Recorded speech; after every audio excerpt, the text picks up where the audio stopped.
So one of my favorite tips is the use of translating documents, images, text, websites for our EAL students. So this can be done very easily. So if you just head over to Google and type in Google Translate. Now usually what we may use is this Google Translate section to translate words, to translate phrases, text.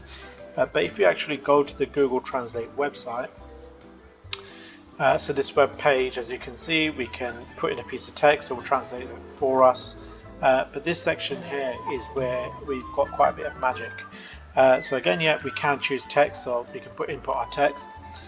We can also use images, so we can actually browse for images, we can drag and drop images, we can add documents, or we can add websites. So now I may have this website which I want my students to take a look at.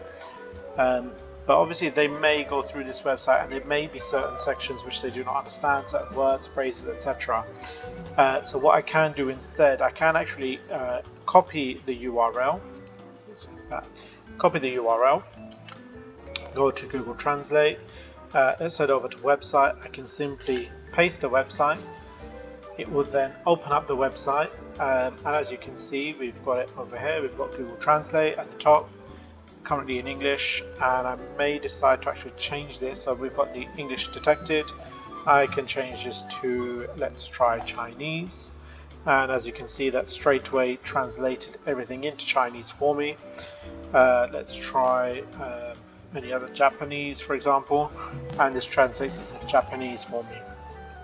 So loads of languages out there that we can actually translate to within a few clicks. Now if I head back to Google Translate, and so that was the website one, very nice and easy. I'm going to head over to documents, so I may have a document which I want to upload. Now I have created this document here, which is for some of my students who are EAL students, and I may want them to read it. Now I can actually browse my files. So this is saved on my PC. I can drag and drop, so I can find the file and upload it. So what I am going to do is, if I go to choose, there we go. What I am going to do is I'm actually going to download this file first. So let's go to download. I can download this as a Word file, PDF document. Let's go to Microsoft Word. There we go. So we can see that's up downloaded. I can simply just drag this over here, translate. Now this is a Word file, Microsoft Word file, so it is compatible in Google Docs, but it's not the best file type to use. But that should have translated. So yeah, I can download my translation. Well, sorry, I forgot to choose my language. So let's translate that to Korean. So English to Korean, for example. Let's translate that again, download, and now I should be able to open that up. Okay, and I do actually have that in Korean. There we go. Now the problem I may have is I may want that in a Google Docs format, so I can simply upload that to my Google Drive. So if I head over to my Drive, okay, let's pop that in here.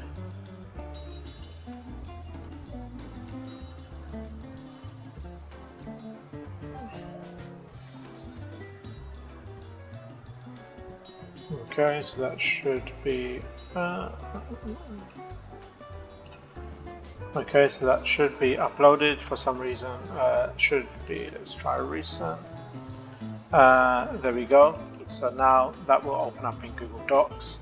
If you do want that as a Google Docs file, then once that opens up, you can simply go to File and save as Google Docs, and that does mean it's a little bit easier when using that in Google Classroom. So there we go. So I'm actually going to bin this file now. Move to bin. So I no longer have the Microsoft Word file. I just have the Google Docs one, which I can now upload that into Google Classroom a lot easier. So there we go, that's how we can do a document. We've talked about a website, and my final one is going to be how we can actually use images. So we can actually obviously find an image online, it happens to be in English or any other language, we can have that translated. Now what I'm going to use is, and I've actually done this with one of my slides, so I actually had these matching these boxes up, and I actually had that translated into Korean and Chinese from my students. Now when I create my file in Google Slides, obviously this is created with objects. Now I can actually convert that into an image, so I go to File, Download, and I can convert that to an image. So let's go to a JPEG. Okay, and now that will convert that to a JPEG, download that, so I can come back to Google Translate. I can now simply drag that image in. Okay, so that's my image in English. Let's choose the language that I want that in. Let's go to Korean or Chinese. Let's go to Korean. Okay, and there we go. So now I can actually download that translation. I can come back, I can insert a new slide if I wish to. Let's get rid of the assets on there, and I can simply drag this new image back, and let's resize that so it's a slightly better size. Okay, and there we go, that's a Korean version. Now if I did really want to get students to practice their English, what I can actually do is I'm going to duplicate that slide, and on this slide I'm actually going to get rid of all the English definitions. So I've got the English keywords. I'm actually going to copy and paste this over. Okay, if I double click and use these black lines, I can actually crop that down. Okay, there we go.